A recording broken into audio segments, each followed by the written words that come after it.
কোন ওলি আউলিয়ার অনুসরণ করার দরকার নেই। এটা আমি বানিয়ে বলছি।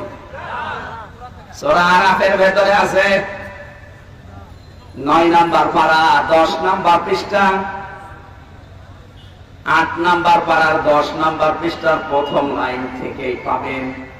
আল্লাহ তাআলা বলেন, কিতাব দিয়েছি আপনাকে, এই কিতাব দিয়ে আপনি মানুষকে সতর্ক করার ব্যাপারে কোনো সংকীর্ণতা নিয়ে আসবেন না, কারণ এটা মুমিনদের জন্য জিকির।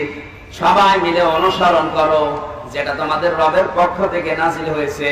সাবধান, কোন ওলির অনুসরণ করার দরকার নেই। এখানে ওলি মানে অভিভাবক, ওলি মানে সাথী, ওলি মানে বন্ধু। শুধু ওলি না দিয়ে আল্লাহ কি দিয়েছেন? সবাই বলেন, কেন আউলিয়া দিলেন? তাফসীরের ভেতর থেকে বলছি, যতটুকু পড়াশোনা করি আমি দেখেছি, আল্লাহ ওলির নাম না দিয়ে আউলিয়া দিয়েছেন এই কারণে, কারণ আল্লাহ পাক ভালো করে জানেন পৃথিবীতে এমন সময় আসবে, ওই সময় আমার অনেক বান্দা বান্দি আমি আল্লাহর চাইতে ওদের আব্বাকে বড় মনে করবে।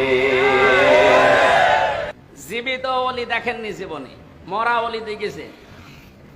বিভিন্ন গাছতলায় আস্তানায় শুয়ে আছে মরা ওলি মনে করে। জীবিত ওলি যদি কেউ বাংলাদেশে দেখতে চান, কোন দরবারে যাওয়ার দরকার নেই। ডাক্তার শফিকুর রহমানের দিকে তাকাবেন, ওটা টাটকা জিন্দা ওলি। আমি নিজে সাক্ষী দিচ্ছি, তার যে ইবাদতের মাত্রা, তার যে ইখলাস, দ্বীনের জন্য যে কোরবানি এবং আল্লাহর প্রতি তার যে তাওয়াক্কুল কোন পর্যায়ের, আপনারে মাথায় ধরবে না।